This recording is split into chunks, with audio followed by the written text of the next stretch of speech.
Com o esporte, é possível construir a cultura do encontro. Começa agora pela Rádio Catedral FM. Vox Populi Esporte. Boa noite, ouvintes da Rádio Catedral. Sejam muito bem-vindos a mais um Vox Populi Esporte. O programa onde a nossa paixão pelo esporte encontra a espiritualidade e a vida cristã. Eu sou Flávia Lobo, jornalista, você não está equivocado, não está na rádio errado.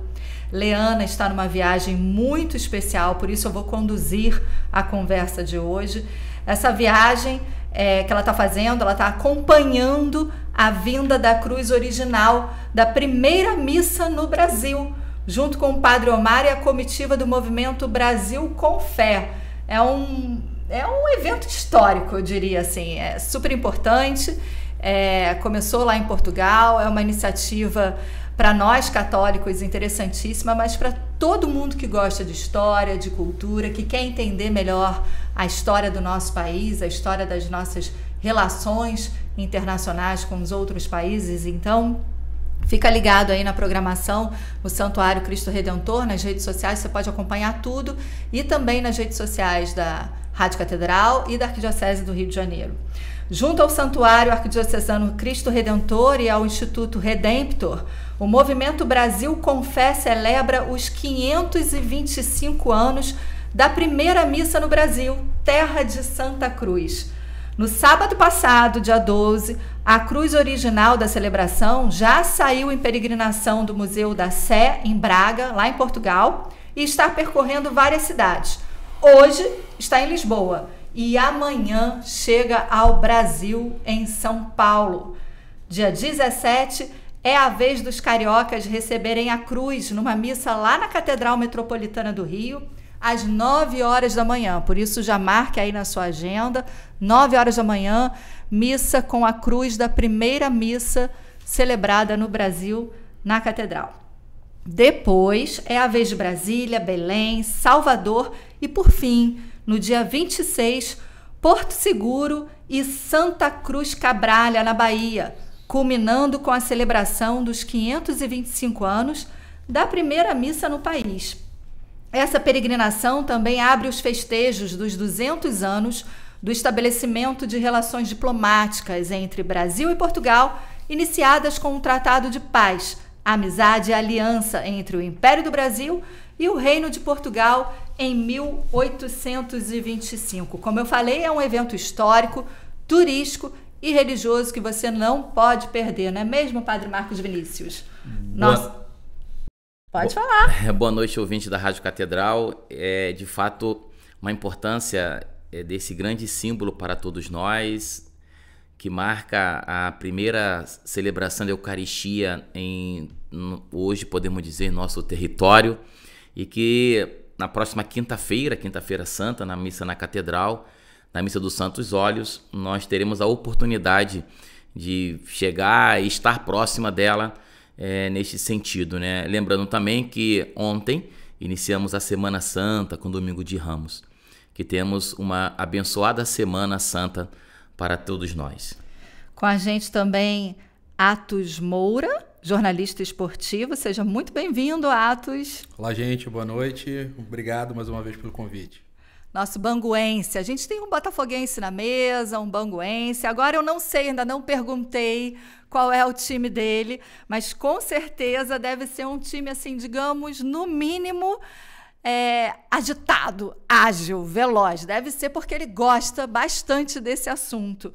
Xande Teixeira, coordenador de games e esportes. Presta atenção, esportes da Casa Civil da Prefeitura do Rio de Janeiro. Seja muito bem-vindo, Xande. Obrigado, Flávia. Obrigado também aos amigos aqui pelo convite. Também eu sou tricolor. Então você eu sou fluminense. Nos esportes eletrônicos, não assumi nenhuma torcida ainda. Torço pelo Brasil, como você falou, os esportes. Mas nos esportes tradicional, no esporte mais popular do Brasil, eu sou fluminense. Mas no FIFA você joga... Aí eu prefiro jogar com um time europeu, que tem uma qualidadezinha técnica um pouquinho melhor. Mas agora a gente vai jogar o Super Mundial agora e já tem que treinar um pouquinho com o Fluminense.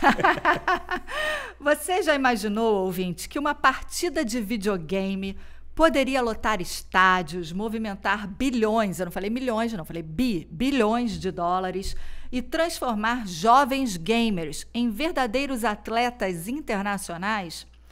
Pois é essa a realidade dos esportes, ou seja, os esportes eletrônicos. Mas antes de mergulharmos neste universo digital que não para de crescer, vamos ao giro dos esportes. Xande, eu já sei que está feliz. Tô feliz. Eu estou radiante.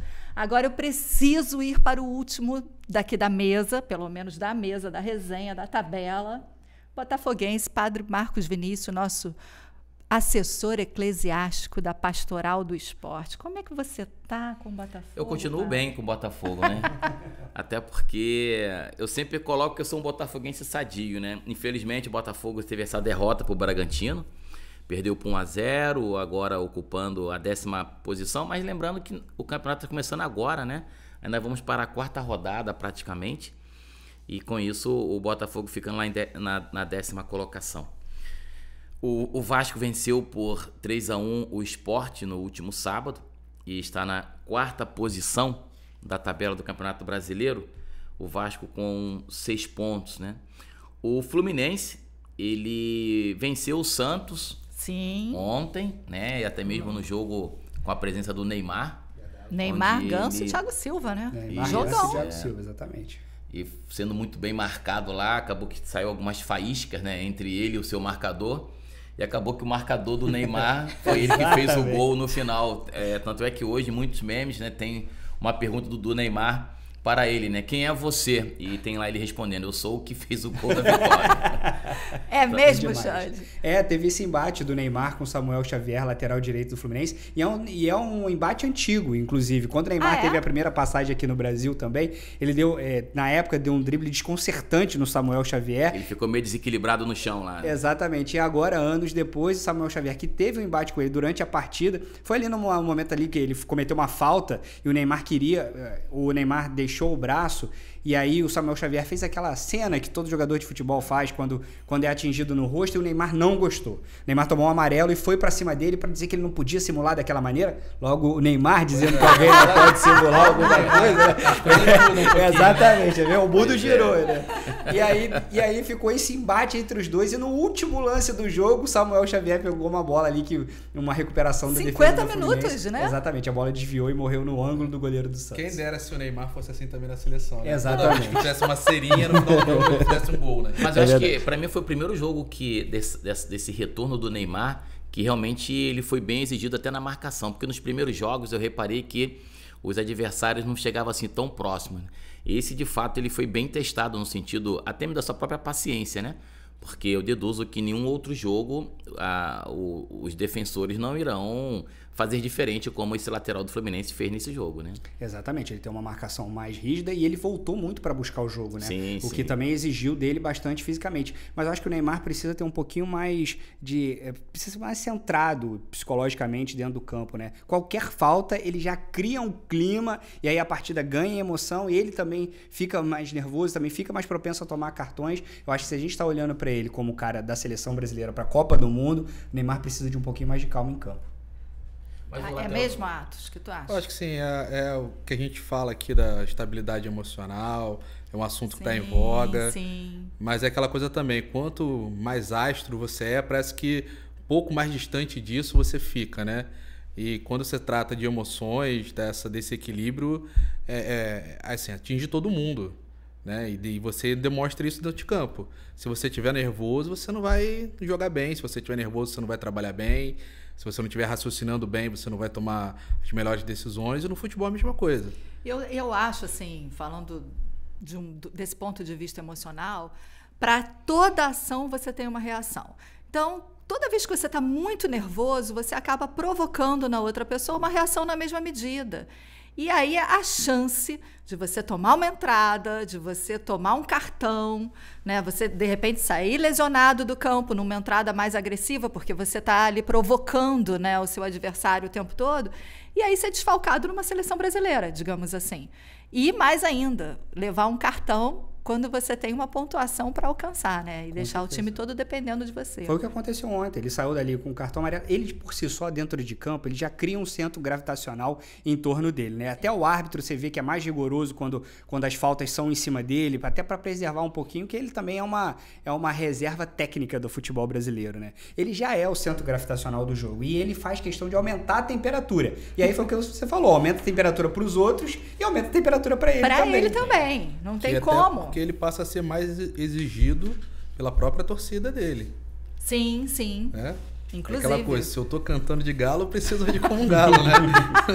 Inclusive o Maracanã, né, lutou, onde muitos eram entrevistados, né, mesmo sendo tricolores, dizendo que estavam ali porque são vidrados no Neymar, né? Então, até isso ele causou no público ontem no Maracanã. Isso é uma característica porque assim, os grandes jogadores brasileiros, eles estão saindo cada vez mais novos do Brasil. Sim. Então o público brasileiro não tem chance de assistir essas o pessoas jogando, né? né? Então, assim, quando você vê um Thiago Silva voltando, o Neymar, todo mundo quer ver, né? Pelo menos quem gosta de ler de futebol de verdade, sendo o seu time ou não.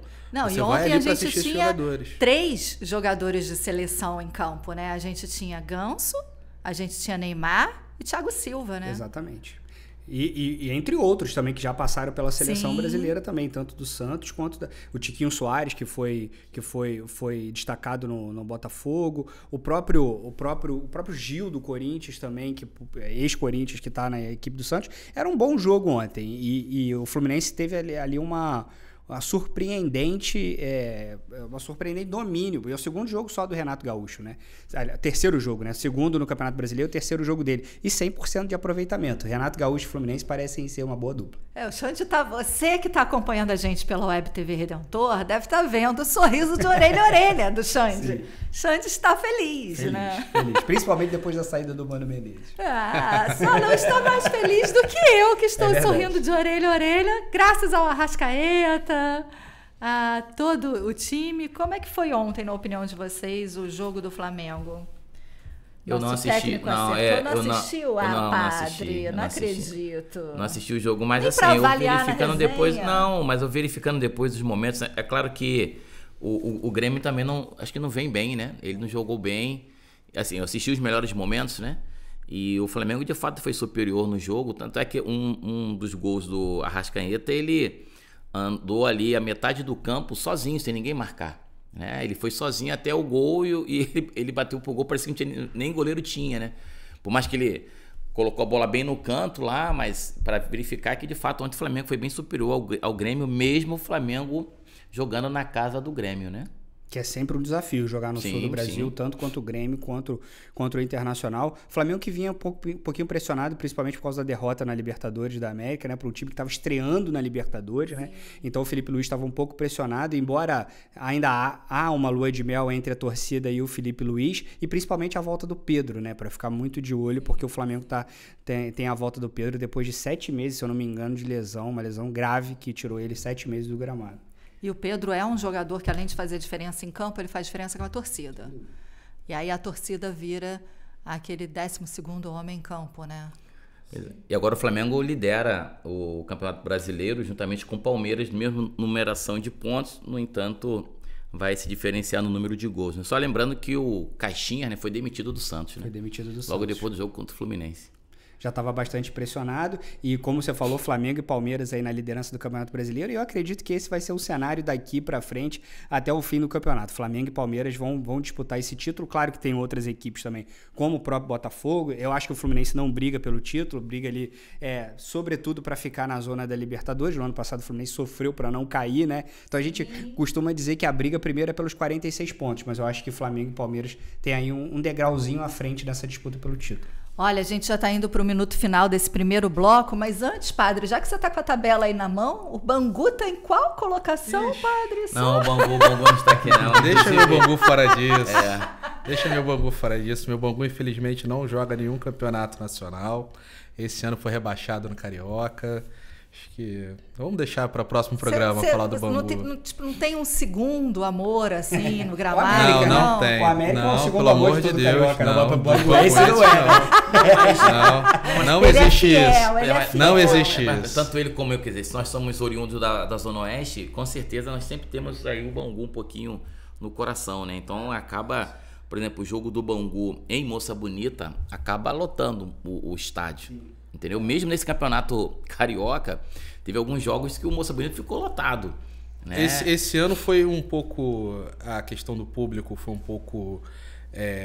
teve mais pessoas no estádio porque finalmente colocaram os refletores em Bangu, em Moça Bonita. Não, voltaram a ter, né? Voltaram a ter, porque durante muito tempo... Tiraram, né? Era jogo 4 horas da tarde, 4 horas da tarde, 3 horas da tarde, em plena quarta-feira. Matinê, né? E não Aí dava pra não ninguém dá pra ir. isso, as pessoas estavam trabalhando. Uma temperatura Eu também já, agradável. justamente, também, né? logo no Bangu, né? Tubarão. Eu já fui em jogo do Bangu que tinha 50 pessoas. Aí, quando já foi pra noite, o pessoal já saiu. Mas isso contando com os trabalho. atletas em campo, não?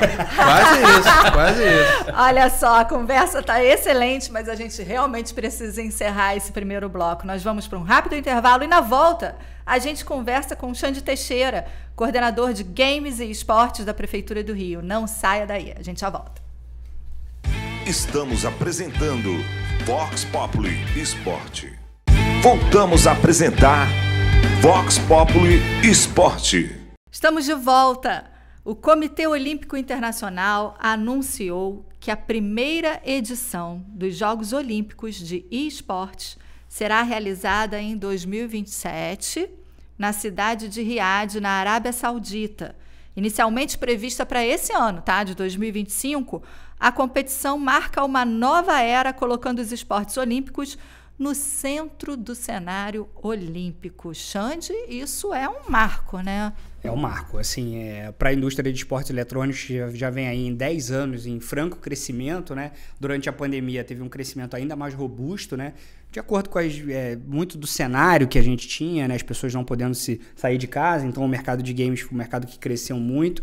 E aí o Comitê Olímpico Internacional muito preocupado com o rejuvenescimento da audiência, né? A gente vê isso não só nas Olimpíadas de esportes eletrônicos, mas o próprio programa olímpico adicionando esporte como skate, como surf, justamente para abraçar as novas audiências. E aí agora, nesse movimento que também surpreendeu o mercado, né, porque nós entendíamos no primeiro momento que ela seria colocada dentro dos Jogos Olímpicos de verão, mas não. A decisão do Comitê Olímpico Internacional foi de criar uma nova Olimpíada, ou seja, a gente vai ter as Olimpíadas de verão, como a gente conhece tradicionalmente, as Olimpíadas de inverno e agora as Olimpíadas de esportes eletrônicos em 2027, e não só em 2027 na Arábia Saudita, serão 3 ciclos olímpicos na Arábia Saudita que basicamente vem financiando esse departamento dentro do Comitê Olímpico Internacional. E eles não botam dinheiro onde não dá retorno e não tem gente, de alguma maneira, consumindo aquilo, né? Os árabes sabem exatamente como, né, lucrar com aquilo que eles chamam de ativos, matéria-prima, seja lá o nome que seja dado, né?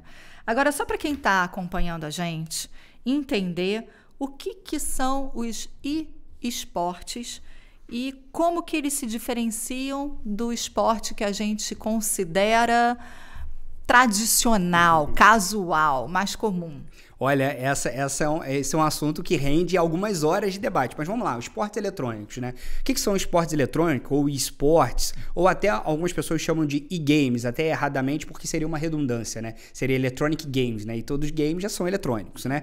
Então, o que são os esportes ou os esportes eletrônicos? Eu costumo dizer que é o seguinte: todo mundo joga um game, né? Ou tem no seu celular, ou já jogou em casa, ou o filho joga algum tipo de videogame. E eu tenho uma história curiosa que é o meu pai. Meu pai adora jogar paciência no computador. Ele passa horas jogando.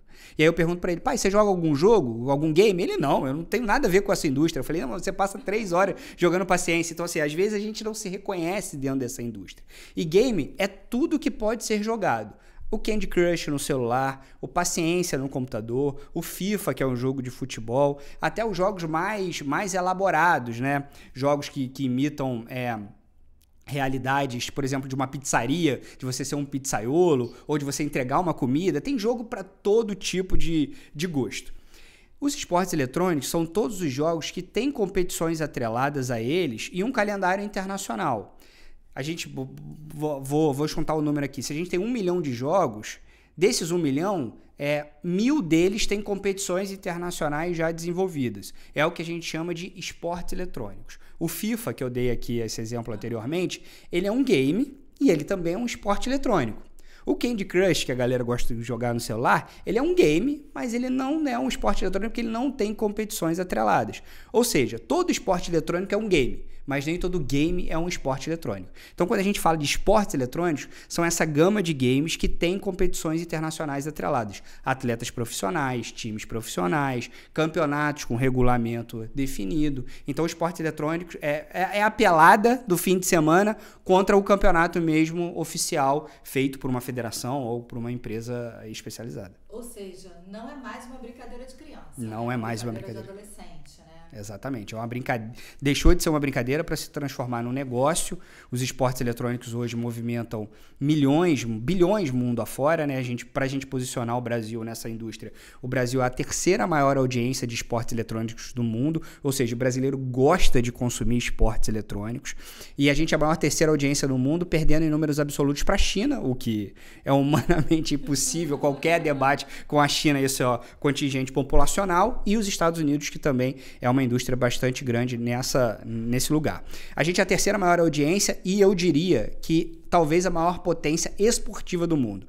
Eu poderia listar aqui mais de 15 jogos em que o Brasil é campeão mundial. Não só jogos individuais, mas jogos em equipes também. E o Brasil também tem aí grandes equipes de esportes eletrônicos, já ponta em vários jogos ao redor do mundo.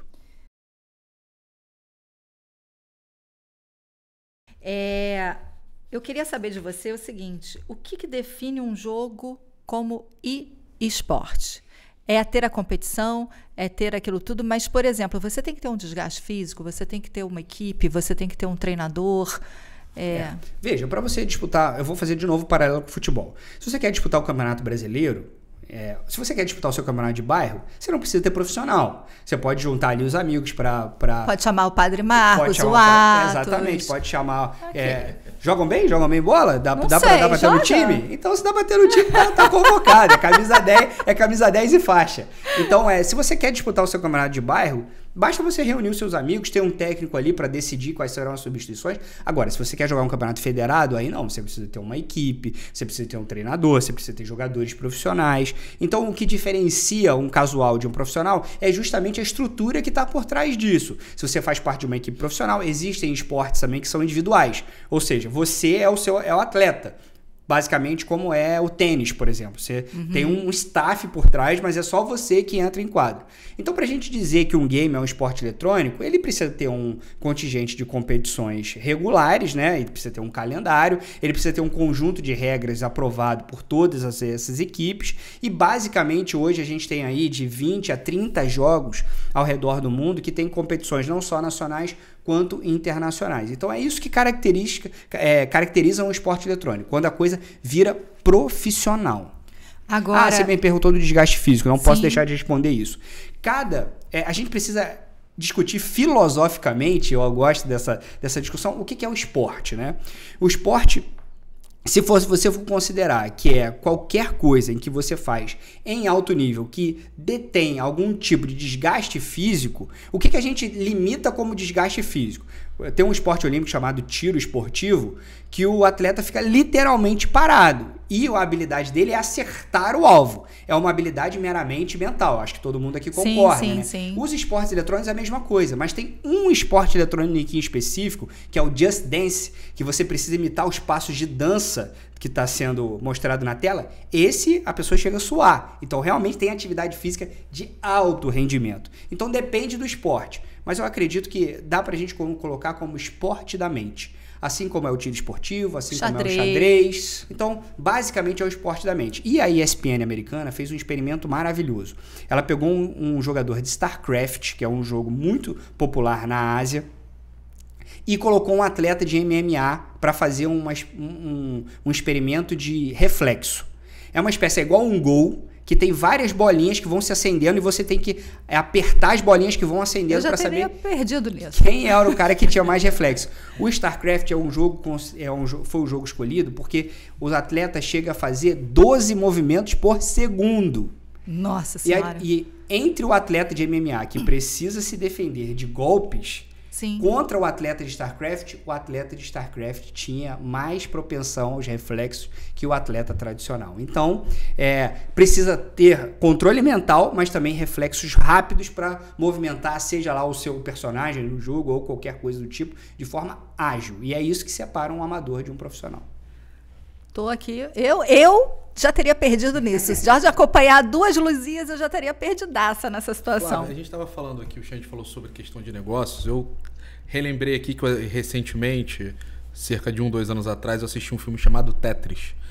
Que era o filme conta a história do Tetris. Aquele joguinho de encaixar peças. Uhum.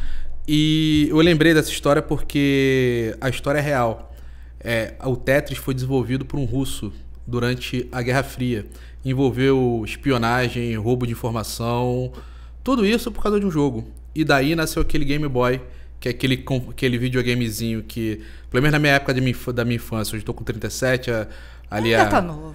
Digamos 30 anos atrás, que era aquele videogame móvel. Você tinha um disquinho, um videogame portátil. Você vê, foi um jogo, isso durante a Guerra Fria, espionagem, roubo de informação. Tem estratégia, justamente, né? para você ver há quanto tempo esse mercado já é visto como negócio de fato.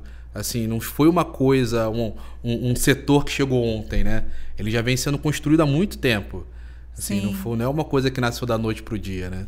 Sim, agora, Xande, quando o COI, ele diz que vai trazer o esporte para os Jogos Olímpicos desde que estejam alinhados aos valores olímpicos, eu até selecionei aqui, que é a amizade, excelência e respeito, ele traz o seguinte, 3 categorias: esportes físicos disputados em plataforma virtual, simuladores de esportes e games de e-esportes. Vamos então, para quem está acompanhando a gente, você que está aí no trânsito, sabe que seu filho gosta de jogar, fica ali horas jogando, quer entender um pouco melhor como é que é isso? Padre, tá pegando aqui o cenário, o contexto todo? Não, com certeza.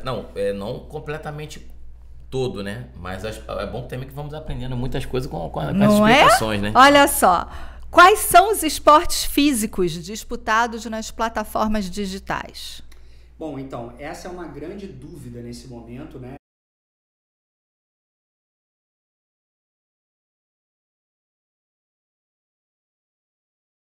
Que a gente não sabe quais os esportes serão olímpicos. Futebol vai estar na Olimpíada? Não sabemos. O vôlei vai estar? Não sabemos. É esse o cenário que está posto para os esportes eletrônicos. Há uma queda de braço que a gente vê entre o COI, que tem esses valores que você disse anteriormente, que praticamente eliminariam os jogos de temática violenta. E aí tem uma discussão também, as Olimpíadas têm lutas, né? Mas as lutas são colocadas de forma diferente de briga, né? Luta não é briga, e assim um esporte. É mais quase uma dança, exatamente, né? Entre os adversários. E os esportes olímpicos, desde a primeira edição, já tinham um esporte dessa magnitude. Então, e aí, como eu falei da Arábia Saudita anteriormente, a Arábia Saudita está muito preocupada em ter os jogos que são os jogos populares. E os jogos populares, infelizmente, têm a temática violenta atrelada. Então, é difícil a gente dizer hoje o que será realmente os jogos que estarão no Programa Olímpico de 2027. Mas a sua pergunta é, o que são os simuladores, né? Os simuladores são basicamente o seguinte, vamos pensar na vela, né? Melhor, vamos pensar no ciclismo, que é mais fácil da gente colocar aqui, da gente imaginar. Imagina que o ciclismo com o simulador é uma bicicleta ergométrica, que eu coloco ali 50 pessoas e quem pedalar mais rápido, e aí ela tá vendo o desempenho dela, não fisicamente real, mas sim o seu desempenho espelhado na tela. Isso são os simuladores, e aí tem para vários. A vela já desenvolveu uma espécie de simulador, o tênis tem um simulador também que você faz o movimento da raquete, mas sem ter a bolinha mesmo, é um movimento simulado. E os esportes virtuais são FIFA, Fórmula 1, que são aqueles jogos que simulam o esporte, mas basicamente você controla eles através de um joystick, né? E os jogos de esportes tradicionais entram na polêmica que eu falei anteriormente. Quais serão os jogos que serão selecionados para o programa oficial? Você acabou de falar que os jogos mais competitivos hoje, infelizmente, têm aí um viés mais de tiro, exato, com um viés mais violento, né? Exatamente. A gente pode colocar entre os 5 esportes tradicionais mais populares do mundo, a gente pode colocar que dos 5, 3 têm envolvidos alguma temática violenta. Então, o COI vai ter que trabalhar bastante nisso e a Arábia Saudita também vai trabalhar bastante nisso para que... Se o Comitê Olímpico Internacional quer a audiência, ela não pode abrir mão daqueles esportes que são populares. Ao mesmo tempo, tem os valores olímpicos que, para o Comitê Olímpico Internacional, são inegociáveis. Aí a gente vai ver o que sairá dessa grande sopa, né? Desse grande caldeirão de interesses e ideias e também de premissas que cada um tem. Só para a gente poder entender, atleta de esportes é... Pro player, é isso? É o nome que é dado? Essa foi uma grande polêmica, porque assim, antes do Comitê Olímpico Internacional disser que tem uma Olimpíada, e aí pra mim parece que basicamente a discussão de esporte está superada, se tem uma Olimpíada é esporte, né? Num primeiro momento, tinha uma grande, pode dizer um preconceito, ou talvez uma ressalva dos atletas tradicionais. Imagina um atleta de vôlei, um maratonista olímpico, sentado ao lado de um cara que joga computador e dizer o seguinte, nós dois somos atletas. Então tinha uma grande polêmica em torno disso. Eu acho que dessa maneira a gente conseguiu suplantar essa discussão de uma forma criativa. Vamos dar um nome diferente? Atleta é o atleta tradicional e pro player ou cyberatleta. Ou atleta também, mas atleta é muito pouco usado, mas realmente você está correto. O termo mais utilizado é pro player. É um estrangeirismo, eu não gosto muito de estrangeirismos, mas já que a gente está falando de uma comunidade global, é pro player aqui no Brasil, é pro player nos Estados Unidos, é pro player também na Ásia. Ótimo. Quais as profissões envolvidas nesse universo de esportes, além dos jogadores? A gente tem igualzinho, por exemplo, vamos pegar de novo o futebol. Técnico, preparador físico, nutricionista, psicólogo. Sem dúvida nenhuma. E eu acho que é por isso que o poder público precisa ter um olhar para isso. Porque o esporte eletrônico e o game é o motor da economia criativa, que é o que a gente chama de fábricas sem chaminés, né? Já que a gente está falando tanto de sustentabilidade, de recursos naturais e tudo mais, aí os games é um grande passo da indústria criativa. E o poder público está olhando para isso porque ele não forma só o jogador. Quando você disputa um campeonato, e a gente aqui no Rio de Janeiro tem a alegria de ter a primeira arena gamer pública do Brasil, na Nave do Conhecimento do Engenhão, aliás, fica aqui o convite para todo mundo para ir lá conhecer, é de graça, é aberto todos os dias da semana, de segunda a sábado. Nave do Conhecimento do Engenhão, ou seja, do lado do estádio do Padre Marcos Vinícius. Exatamente. Tem uma estação de trem logo ali na frente, é de fácil acesso. Então, assim, pra gente foi um golaço ter essa arena gamer pública, porque lá a gente consegue mostrar para esse jovem, Flávia, que assim, eu sou jornalista esportivo, eu acho que eu não contei aqui antes, porque eu sou um jogador de futebol frustrado.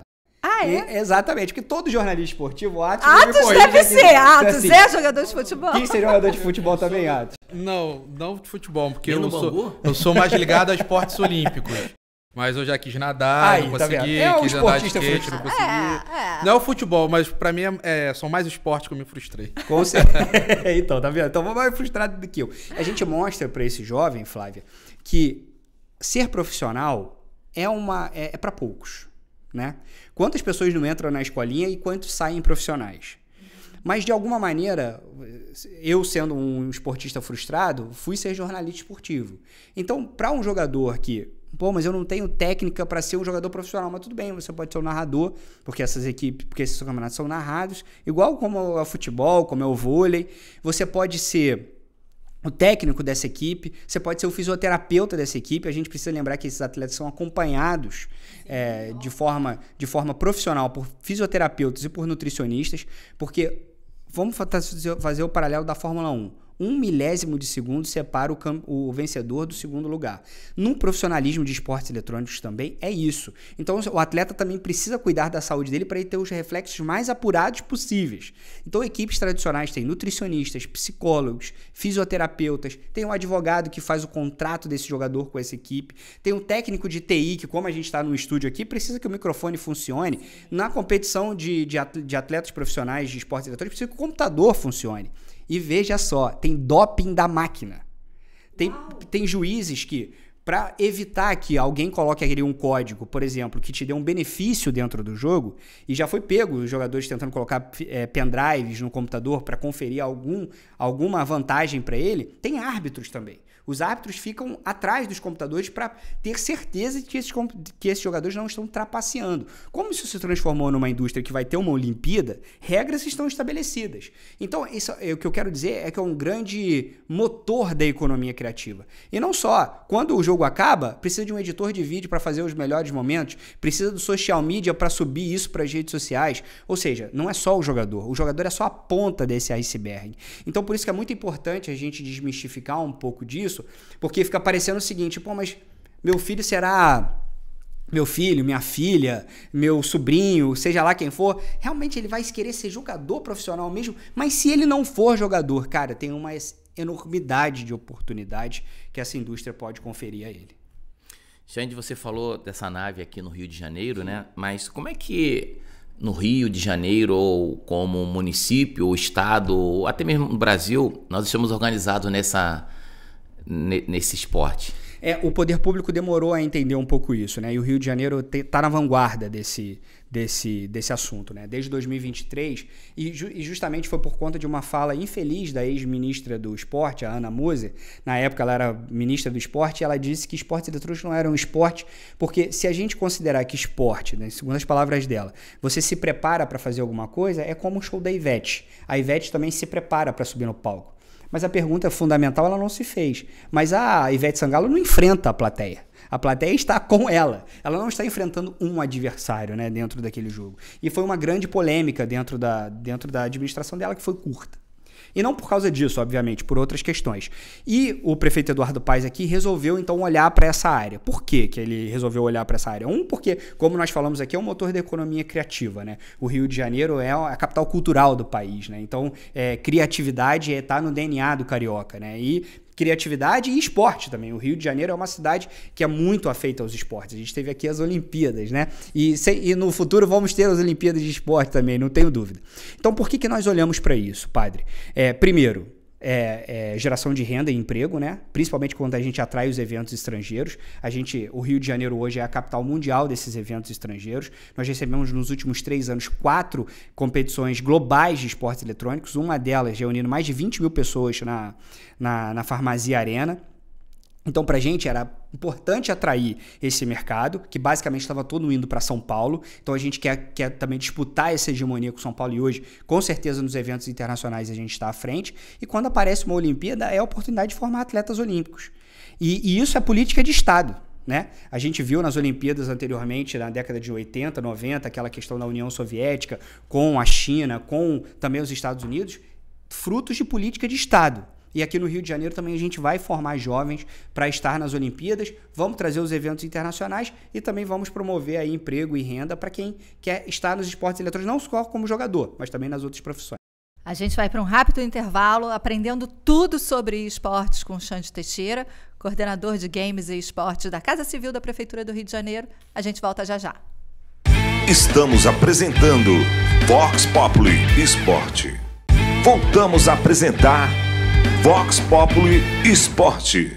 Estamos de volta com o nosso último bloco do Vox Populi Esporte.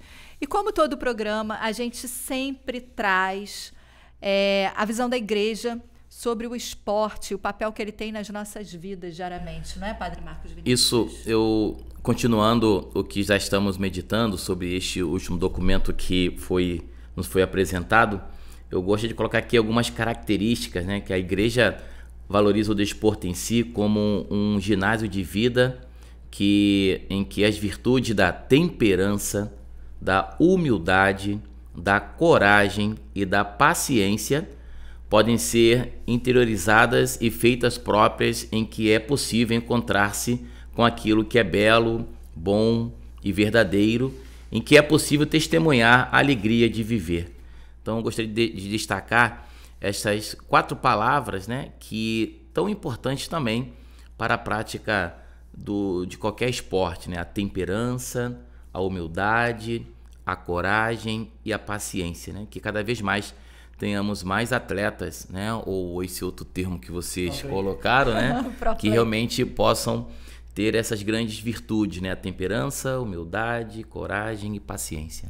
Um bom atleta, ele é feito de valores, né? Porque, afinal de contas, inclusive esses meninos que são todos pro players, a gente também tem muitas meninas jogando, né? Um pouco são menos. Influencers, né? São grandes influenciadores, são os influenciadores da nova geração. Eu estava falando aqui antes da gente começar a gravar, a gente tem o Nobru, que hoje é um dos maiores atletas de esportes eletrônicos do Brasil, e hoje, como eles ganham, é mais rentável financeiramente para eles serem influenciadores do que atletas, quando eles rompem a bolha, eles param de jogar para se tornar apenas influenciadores. O Nobru, que é o Bruno paulistano, nascido numa favela em São Paulo, hoje ele tem 15 milhões de seguidores nas redes sociais. O Gabigol, que é o maior ídolo da torcida do Flamengo nos últimos anos, tem 9. Então a gente já dá um pouquinho da dimensão o jovem hoje com 25 anos ou menos. O que a gente está falando aqui, que parece uma grande novidade para muitas pessoas, já é a realidade dessas crianças, né? Elas nasceram, cresceram com o computador em casa, né? E com o processo de urbanização e tudo mais, os pais preferem deixar as crianças dentro de casa do que propriamente deixá-los na rua, e basicamente os games também se configuram na janela do mundo para essas crianças, com as dores e as delícias que isso promove, né? Os games também são um microcosmo social e que repete também todos os problemas sociais que temos. Não é aqui uma pura e simples exaltação desse lugar. Apologia ao exatamente. A gente tem a crítica, inclusive a gente falou que muitos, né, de alguma maneira refletem a violência. Perfeito. Né? Os atletas precisam de disciplina, precisam de determinação.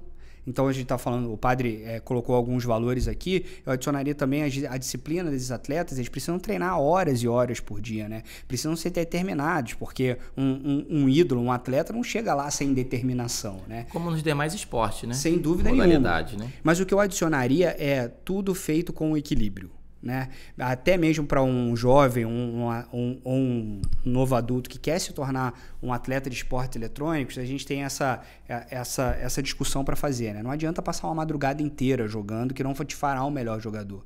Tudo é um equilíbrio, e por isso, quando a gente está falando de jovens, é muito importante a supervisão dos pais sobre o jogo que está jogando, com quem está jogando, de que forma está jogando, mas também apoiar o sonho do filho. Quando ele disser para o pai ou para a mãe que quer ser um atleta de esportes eletrônicos, que isso seja visto também pelo pai também como uma janela, como uma oportunidade, e não como uma barreira. Gente, quero aproveitar, minha pergunta é justamente isso do equilíbrio, porque nós estamos vivendo num momento em que há muitas críticas ao uso excessivo de telas, de jogos, muitos vídeos, e como exatamente isso, equilibrar o uso saudável para que ele não se torne um uso excessivo, e como incentivar ali uma criança adolescente aí seguir um pouco mais, mas também não cair nesse uso excessivo das telas. A temperança, né? Que o Papa sim, temperança. É fundamental essa pergunta, Atos. Eu acho que assim, eu vou aqui emular o que eu ouço muito dizer, que eu ouço muito dos especialistas no assunto, né?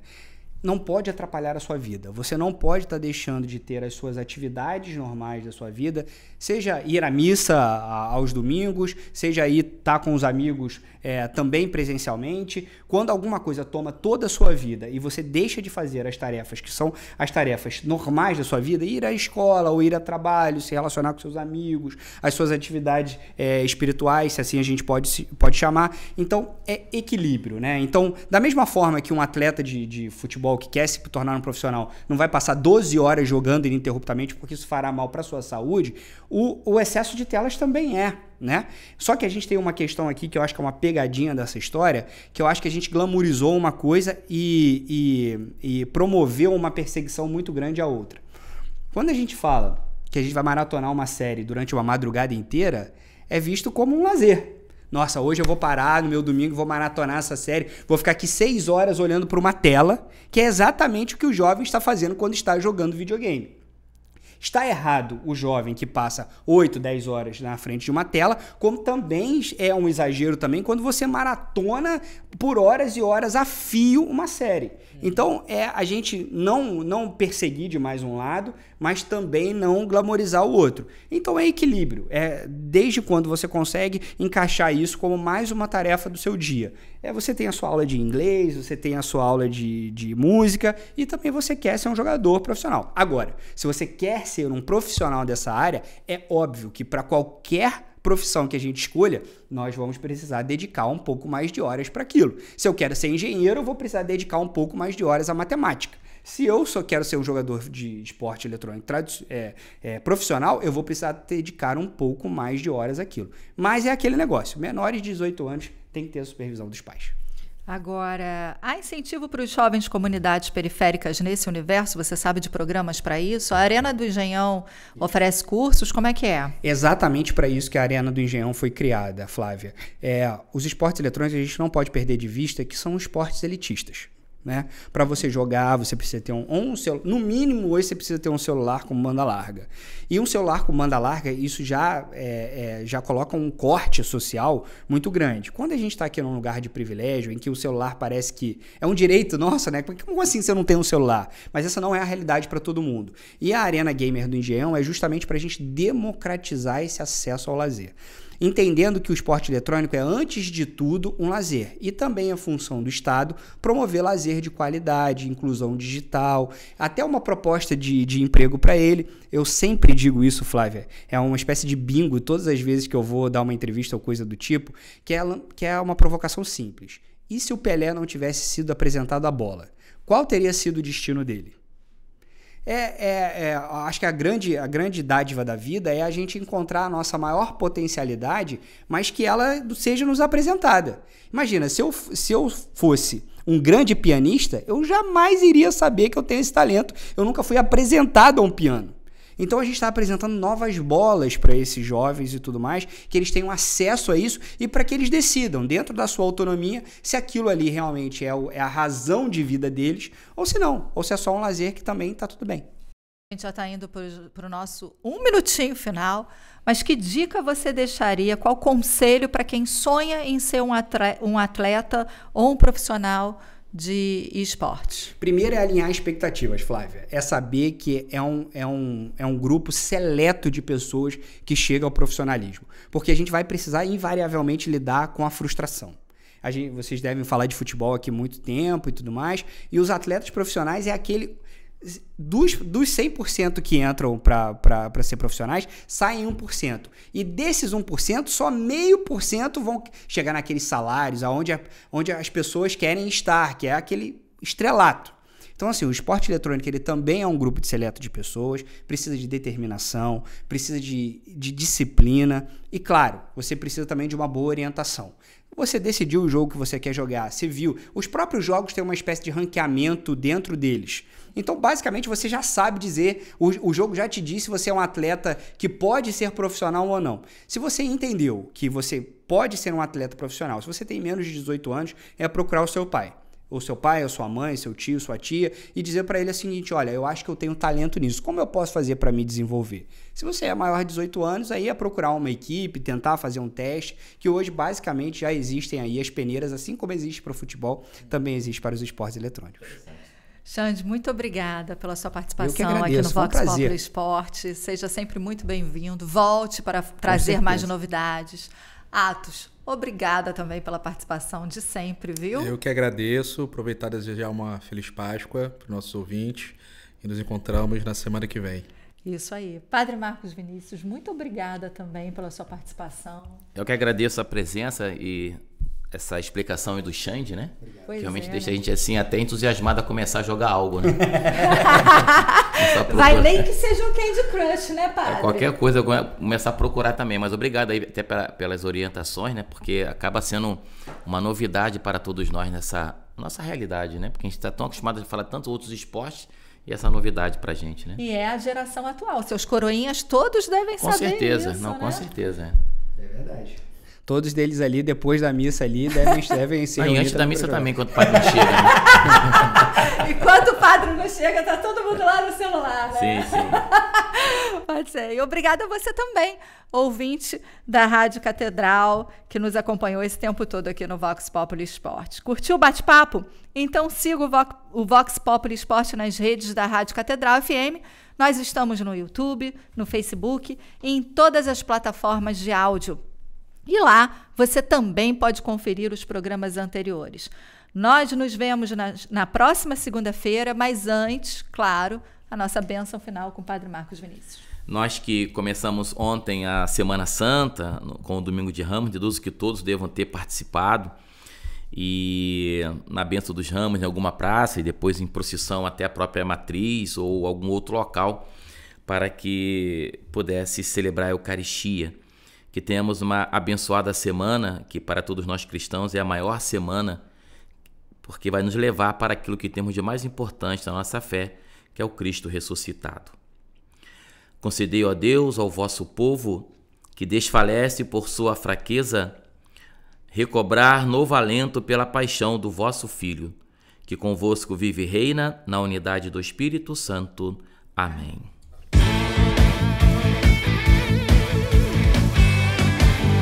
Com o esporte, é possível construir a cultura do encontro. Você acabou de ouvir, na Rádio Catedral FM, Vox Populi Esporte.